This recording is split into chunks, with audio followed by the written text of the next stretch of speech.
আসসালামু আলাইকুম প্রিয় শিক্ষার্থী বন্ধুরা, তোমরা সবাই কেমন আছো? আমি আল্লাহর রহমতে ভালো আছি। তবে আজকে তোমাদের অষ্টম শ্রেণীর 19 পৃষ্ঠার 2.1 অনুশীলনীর 19 নম্বর সৃজনশীল একটা সমস্যা সমাধান করে দিব তোমাদের ইনশাল্লাহ। তবে যারা চ্যানেলটা এখনও সাবস্ক্রাইব করোনি তারা সাবস্ক্রাইব করে আমাকে উৎসাহ দিবে, আর যারা সাবস্ক্রাইব করেছো তাদেরকে ধন্যবাদ। দেখো, একজন ফল ব্যবসায়ী যশোর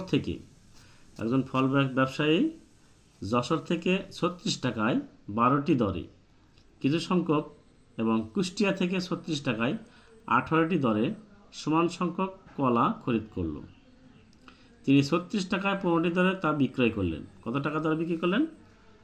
36 টাকায় 15টি দরে তা বিক্রি করলেন। 36 টাকায় 15টি কলা বিক্রয় করলেন। আচ্ছা, ক নম্বর দেখো, ব্যবসায়ী যশোর থেকে প্রতি 100 কলা কি দরে ক্রয় করেছিল? এখানে বলছে 100টা কলা। যশোর থেকে কতটা কলা? 100টা কলা। কত টাকা? যশোর থেকে 100 কলা কি দরে ক্রয় করেছিল? তাহলে দেখেছে 36 টাকায় 12টি কলা ক্রয় করেছে, তাই না? কিন্তু 100টা কলা কি দরে ক্রয় করেছিল?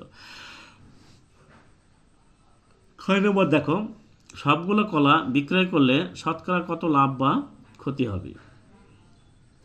গ নম্বর, 25% লাভ করতে চাইলে প্রতি হালি কলা কি দরে বিক্রয় করতে হবে? এটা আমাদের মূলত সমস্যা। এখন আমরা সমাধানে আসি। দেখো সমাধান কি বলছে। সমাধান বলছে, দেখো ক নম্বর, 12টি কলার ক্রয় মূল্য, আগে আমি 12টি কলার ক্রয় মূল্য বের করি। 12টি কলার ক্রয় মূল্য 36 টাকা। তাহলে একটি কলার ক্রয় মূল্য বেশি হবে না কম হবে? একটি কলার ক্রয় মূল্য বেশি হবে না কম হবে? অবশ্যই কম হবে। যদি একটি কলা 12টি কলা ক্রয় করে 36 টাকায়, তাহলে একটি কলার ক্রয় মূল্য কম হবে। তাহলে 36 12তে ভাগ দিলাম। এবং শতকরা বলছে না, এখানে বলছে ব্যবসায়ী যশোর থেকে প্রতি 100 কলা, এখানে বলছে কি ব্যবসায়ী যশোর থেকে প্রতি 100 কলা কি দরে ক্রয় করেছিল। তাহলে 100 কলার দাম আমরা বের করবো আমরা, তাই না? তো 100টি কলার ক্রয় মূল্য কত? তাহলে একটি কলার দাম যদি কম হয় তাহলে 100টি কলার দাম বেশি। তাহলে গুণ দিলাম 36 গুণন 100, তাই দিলাম কত? কাটাকাটি করি, 3 বারাং 36, 300 টাকা। এই 300 টাকায় 100টি কলা ক্রয় করেছিল। কয়টা কলা করেছিল? 300 টাকা। তাহলে আমরা বুঝলাম কি একটি কলার দাম কয় টাকা ছিল? 3 টাকা ছিল। প্রিয় শিক্ষার্থী বন্ধুরা, তোমরা বুঝতে পেরেছ একটি কলার দাম বের করতে পারলাম। একটি কলার দাম যদি আমরা বের করতে পারি তাহলে 100টি কলার দাম বের করতে পারবো। এইবার বলছে খ নম্বর কি বলছে? সবগুলো কলা বিক্রয় করলে শতকরা কত লাভ বা ক্ষতি হবে? এবার বলছে যশোর থেকে, এখানে বলছে যশোর থেকে যে কলা ক্রয় করেছে, আবার কুষ্টিয়া থেকে যে কলা ক্রয় করেছে। তো দুইটা কলা দেখো, যশোর থেকে ক্রয় করেছে 12টি কলা 36 টাকায়, আর কুষ্টিয়া থেকে ক্রয় করেছে 36 টাকায় 18টি কলা 36 টাকায়। তাহলে অবশ্যই এখানে ডিফারেন্স আছে। তাহলে আমরা 12টি কলার, তাহলে এখান থেকে একটি কলার দাম বের করতে হবে, আবার এখানেও একটি কলার দাম বের করতে হবে। বের করে দুটো একটা যোগ করতে হবে, তাই না? যোগ করার পরে তারপরে আমরা বের করব সবগুলো কলা বিক্রয় করলে কত লাভ বা ক্ষতি হবে। প্রিয় শিক্ষার্থী বন্ধুরা, বুঝতে পারছো? তাহলে আমরা পরের অঙ্কের সমাধানে যাই, খ নম্বরে যাই, ঠিক কিনা প্রিয় শিক্ষার্থী বন্ধুরা?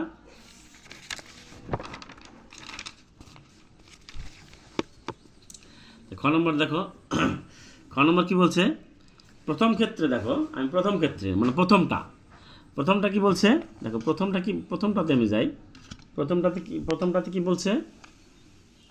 প্রথমটা বলছে একজন ফল ব্যবসায়ী যশোর থেকে 36 টাকায় কি করছে?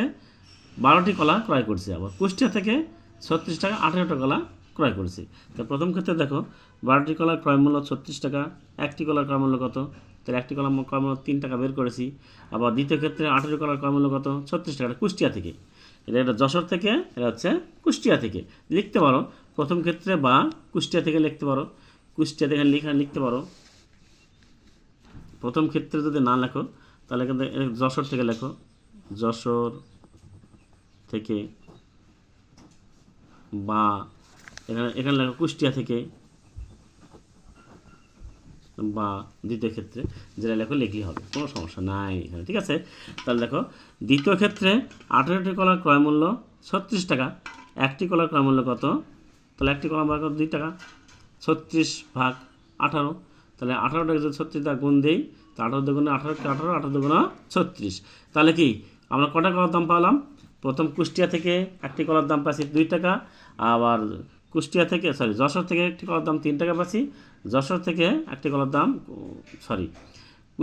যশোর থেকে একটি কলার দাম 2 টাকা পেয়েছি, হ্যাঁ 3 টাকা পেয়েছি, আর কুষ্টিয়া থেকে একটি কলার দাম কত? 2 টাকা পেয়েছি। তাহলে ওইখানে 1 টাকা একটি কলার দাম, এখানে একটি কলার দাম, তার মানে কি যশোরে একটি কলার দাম আর কুষ্টিয়া একটি কলার দাম, তো 2টা কলা যোগ করি, একটার একটা 2টা কলা, তো দেখো একটা কলা আর একটা কলা 2টা কলা, বা 2টি কলার ক্রয় মূল্য, তাহলে যশোরেরটা দেখো, যশোরেরটা কত পাচ্ছি আমি? 3 টাকা, যশোরটা পাচ্ছি 3 টাকা, আর কুষ্টিয়ারটা পাচ্ছি কত? 2 টাকা, তাহলে 3 আর 2 যোগ করলাম, বা 5 টাকা। তাহলে এইখানে যদি আমি একটি কলার দাম বের করতে পারি, একটি কলার দাম কত? একটি কলার ক্রয় মূল্য কত ছিল? তাহলে 5 ভাগ 2 বা 2.5 টাকা, 5 ভাগ 2 বা 2.5 টাকা, ঠিক আছে প্রিয় শিক্ষার্থীবৃন্দরা। এরপরে আসি,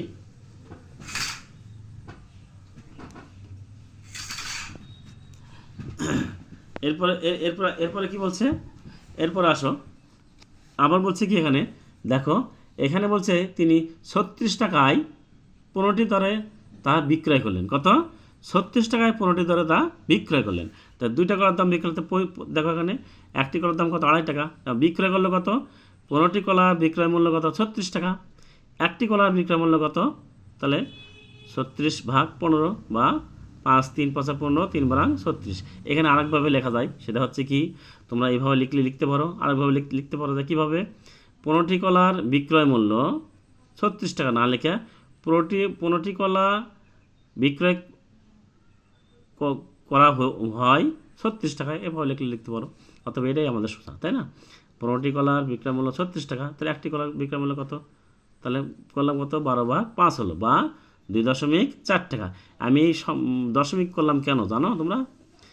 কারণ হচ্ছে এখানে লাভ হচ্ছে নাকি ক্ষতি হচ্ছে। এইখানে ক্রয় করছে 2.5 টাকায়, বিক্রয় হলো কত? 2.4 টাকায়। তাহলে এইটা বড় নাকি এটা বড়? তাহলে আমাদের লাভ হলো না ক্ষতি হলো? ক্রয় মূল্য করছে 2.5 টাকা, আর বিক্রয় করছে কত? 2.4 টাকা। তাহলে বিক্রয় মূল্য বেশি না ক্রয় মূল্য বেশি? এখানে কোনটা বেশি, ক্রয় মূল্য না বিক্রয় মূল্য? বিক্রয় মূল্য কম আর ক্রয় মূল্য বেশি, তাহলে আমাদের ক্ষতি হয়েছে। তাহলে আমরা সংক্ষেপে, যেহেতু গণিত আমরা করতেছি, গণিতের সংকেতে আমরা দিই ক্রয় মূল্য গ্রেটার দেন বিক্রয় মূল্য। তাহলে ক্রয় মূল্য গ্রেটার দেন বিক্রয় মূল্য যদি হয়, তাহলে আমরা ভগ্নাংশ এই ভগ্নাংশ এই ভগ্নাংশ এই ভগ্নাংশ এই ভগ্নাংশ আমরা কী করব? বিয়োগ করব। যেহেতু ক্রয় মূল্য আমাদের বেশি, বিক্রয় মূল্য কম, তাহলে লিখতে পারো এখানে আমরা জানি ক্ষতি সমান সমান ক্রয় মূল্য বিয়োগ বিক্রয় মূল্য, তাই করছি আমরা, ঠিক আছে। তাহলে লসা করো 5 দুগুণে 10, তাহলে 10, 5 দিয়ে 2 দিয়ে 10 ভাগ করলে তাহলে 5, 5 5-এ 25, আবার 5 দিয়ে 10 ভাগ দাও, 5 দুগুণে 10, 2, 12 দুগুণে 24, ঠিক আছে। বা 25 থেকে 24 বাদ দিলে 1 নিচে 10, তাহলে 1-এর 10 টাকা। বা এখানে আমার লিখতে পারো আরেকটা কাজ করতে পারো, সেটা হচ্ছে, সেটা কি? দশমিক যে আমি করছি, এই দশমিকটা বিয়োগ করলো 2.5 থেকে 2.4 বিয়োগ করলো 0.10 টাকা হয়। এটা যা করলো, এটা করলেও যা হবে, এটা করলেও যা হবে, এটা ভাঙালেও তাই হবে, ঠিক আছে। প্রিয় শিক্ষার্থী বন্ধু দেখো, এইখানে 1-এর 10 লেখা যায়। তাহলে আমাদের কি হচ্ছে? তাহলে আমাদের কি বলছে এখানে? এখানে বলছে সবগুলো কলা বিক্রয় করলে শতকরা কত লাভ বা ক্ষতি হয়। তাহলে যদি ক্ষতি হয়, তাহলে কয় টাকায়? 5-এর 2 টাকায়। এই যে আমরা পেয়েছি 5-এর 2 টাকায়। কত পেয়েছি? 5-এর 2 টাকায়। কোথার থেকে পেলাম আমরা 5-এর 2 টাকা? এই যে 1 যোগ একটি কলার দাম, 5-এর 2 টাকায় ক্ষতি হয় কয় টাকা? 1-এর 10 টাকা। 5-এর 2 টাকায় ক্ষতি হয় কত? 1-এর 10 টাকা। তো এই 1-এর 10 টাকা, তাহলে 1 টাকায় ক্ষতি হয় কত? তাহলে এটা যদি এই পাশে যায়, তাহলে নিচের লব উপরের লব যায় হরে, আর হর যায় উপরে, ঠিক আছে। তাই আমরা করেছি, ঠিক আছে। তারপর 100 টাকায় ক্ষতি, যদি শতকরা বলছে, শতকরা কত লাভ বা ক্ষতি হয় না, সবগুলো শতকরা কত লাভ। তাহলে 100 টাকায় ক্ষতি হয় কত? 100 টাকায় ক্ষতি বেশি হবে, 1 গুণ 2 গুণ 100 ভাগ কত? 10 গুণন 5, তাহলে কাটাকাটি করো, 5 কুড়ি 100, আবার কি 10 দুগুণে 20, 5 4 পাঁচে 20, 4 টাকা বা 4%। এই 4% কী হতো যদি কী হচ্ছে, ক্ষতি হচ্ছে, কত হচ্ছে 4% ক্ষতি হচ্ছে, এখানে 4% আমাদের ক্ষতি হয়েছে, 4% ক্ষতি হচ্ছে। প্রিয় শিক্ষার্থীবৃন্দরা, সামনের দিকে আগায়, এ পর্যন্ত তোমাদের বুঝতে পারছো, আর কোনো সমস্যা নাই। তাহলে সামনের দিকে আগায়, সামনের দিকে কী বলছে দেখো, সামনের দিকে আমরা সামনের দিকে আগাবো, তাই না? দেখো সামনের দিকে কী বলছে, গ নম্বর বলছে কি, গ নম্বর বলছে 25% লাভ করতে চাইলে প্রতিহালি কলা কী দরে বিক্রি করতে হবে? 25% লাভ করতে চাইলে প্রতিহালি কলা কী দরে বিক্রি করতে হবে? তাহলে আমাদের আগে বের করতে হবে 1 হালি সমান কত, 4টি, 1 হালি সমান কত, 4টি। তাহলে ক হতে পাই, একটি কলার ক্রয়মূল্য কত ছিল, 5-এর 2, আমরা খতে পেয়েছি, খতে টাইপ পেয়েছি না, খ হতে পাই 5-এর 2 টাকা। আচ্ছা, 4টি কলা মানে 1 হালি, 4টি কলা যেহেতু বলছে প্রতি হালি কলা কী দরে বিক্রি করতে হবে, তাহলে 4টি কলার ক্রয়মূল্য ছিল কত, 4টি কলার ক্রয়মূল্য ছিল কত, 4টি কলার ক্রয়মূল্য ছিল কত, 5 গুণন 4 ভাগ 2, এই 2, তাহলে 2 3 দুগুণে 4, 5 দুগুণে 10 টাকা। তাহলে ক্রয়মূল্য ধরি, এখন কত, এটা কত হলো, এটা আমাদের কত হলো, 10 টাকা, ক্রয়মূল্য 10 টাকা হলো, তাই না? এবারে ধরি ক্রয়মূল্য 100 টাকা, যেটা আমাদের বলছে, তাহলে 25% লাভে বিক্রয় মূল্য, আমরা ক্লাস 6-এ পড়ে আসছি, কোনো কিছু লাভ করতে গেলে শতকরার উপরে তা বর্তায়, তাই না?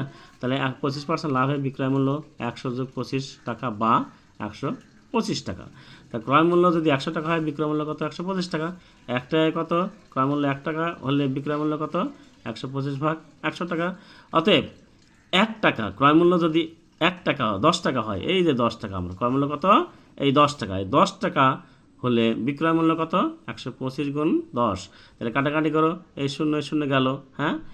এখন 125 ভাগ 10 একবারে ভাগ করো, ভাগ করলে কত হয় দেখো তো, 125কে যদি 10 দিয়ে ভাগ দিই, তাহলে 10 দুগুণ 10 কে 10, 1, আর থাকে তার কত 2 25, তাহলে 10 দুগুণ 20, থাকলে 5, 5-এর মধ্যে 10 নেই, 5 10-এ 50।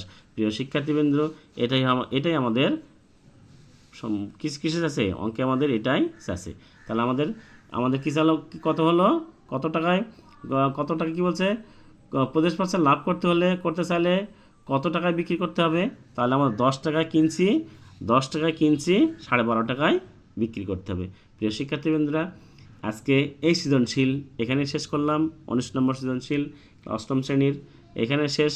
আগামী দিন 20 নম্বর সমস্যার সমাধান করে দিব, না 20 নম্বর সমস্যার সমাধান করে দিছি অলরেডি, 19 নম্বর সমস্যা সমাধান করে দিলাম। আর যারা এখনও সাবস্ক্রাইব করোনি, তোমাদের কাছে আমার অনুরোধ থাকলো, অবশ্যই তোমরা সাবস্ক্রাইব করবে। আর সাবস্ক্রাইব করলে বুঝতে পারবো, আমি উৎসাহ পাবো, আরও এরকম সমস্যা বা অঙ্ক সমাধান করে দিতে পারবো। যারা সাবস্ক্রাইব করেছো অলরেডি, সবাইকে ধন্যবাদ। আল্লাহ হাফেজ, এখানে শেষ করছি।